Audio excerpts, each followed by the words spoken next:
In the dock for allegedly taking a life, Lusanda Matabela's life was cut short allegedly by these two teenagers. One of them is reported to be Lusanda's ex-boyfriend. The case is postponed to the 28th day of January 2025. 2026. Let me try again. The 28th day of January 2026. It will be for further investigations. Both accused in custody, no bail. The two have abandoned bail, and the Matabela family has welcomed their decision. I am happy they did that because, on a serious note, we are silimele singumndeni, and them getting bail was gonna hurt us more. And as a family, we would like to make it known that lokho kuvelile kuslimatile kakhulu. We're not prepared for this. We're not ready for this. At the dinner table in a small home in Matafen, Mpumalanga, a bright-eyed young woman, full of promise, adjusting her books for the upcoming matric exams. The clock ticks. In the blink of an eye, a peaceful night is ripped apart. One soft scream and then silence. This is the brutal truth of what happened to Lusanda Matabela and the ripple it sent to her community in a country already reeling under gender-based violence. So before we begin, I'd like to emphasize that this story is shared with the utmost respect to the victim and their loved ones. Every story I share comes from a place of empathy because these aren't just crimes and statistics. They are lives, families, and memories. My goal is to bring awareness, not to sensationalize or entertain, but to make sure that their story is never forgotten. So hi, thank you so much for viewing. Please like, comment, and subscribe. Lusanda Hope Matabela was a 19-year-old. She was in the brink of life. She was finishing her schooling and was doing matric. She was full of hope for the future, and she was loving and was loved. Lusanda was the daughter of radio personality Given Matabela and Senzekile Maphalala. They were living in Matafen in Limpopo.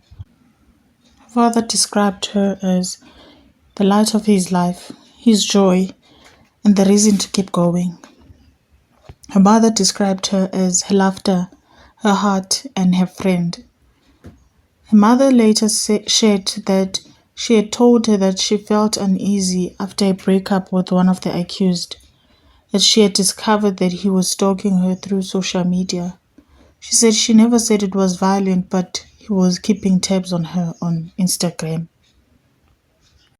On the Monday of November the 3rd, 2025, everything altered. Construction work was underway at the family's home in Matafen. So according to the police, around early hours of the morning, a complaint of a residential burglary was received. The suspects had allegedly jumped over the wall of the property. Lusanda was home alone when she encountered the intruders. She screamed for help. One of the two male suspects allegedly stabbed her multiple times. The construction workers, hearing the commotion, alerted the victim's father and the authorities.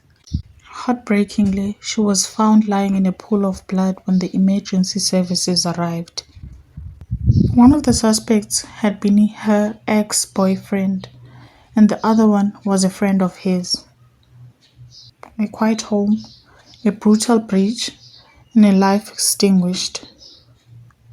Upon being alerted, Lusanda's father rushed back home, and he found a scene no parent should ever have to face.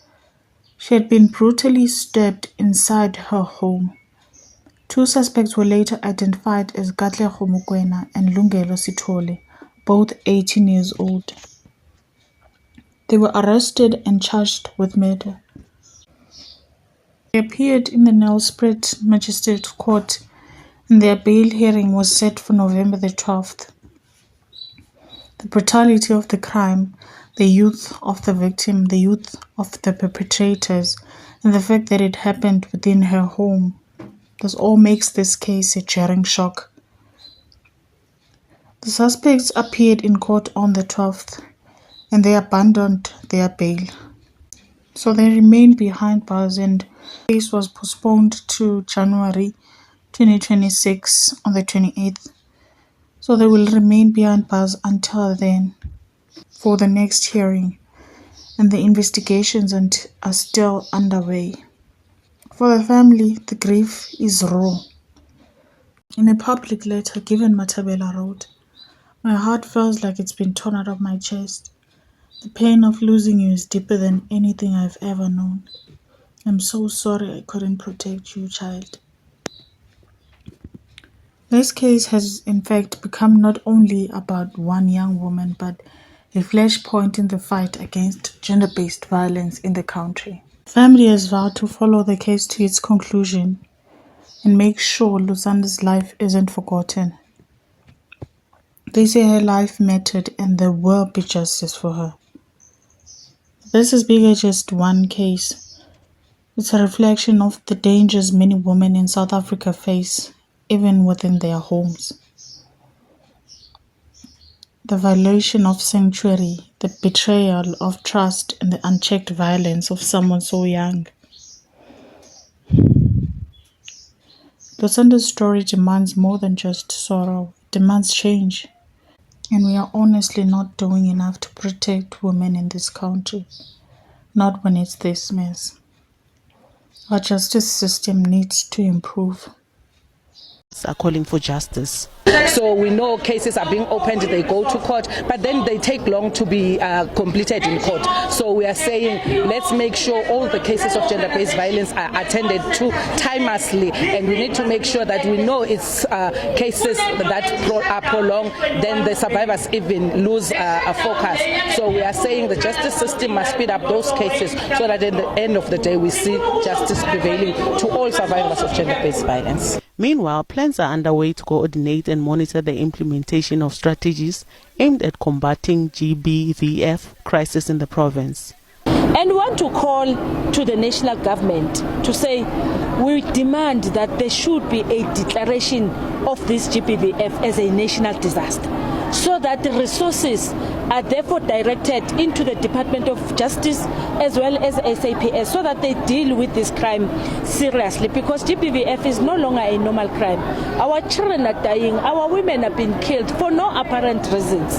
And this system that has been set seeks to actually talk to these matters and eventually advise the president to say, indeed, we are not winning on these matters because crime is escalating on a daily basis, particularly the killing of children and women, and therefore it should be declared as a disaster.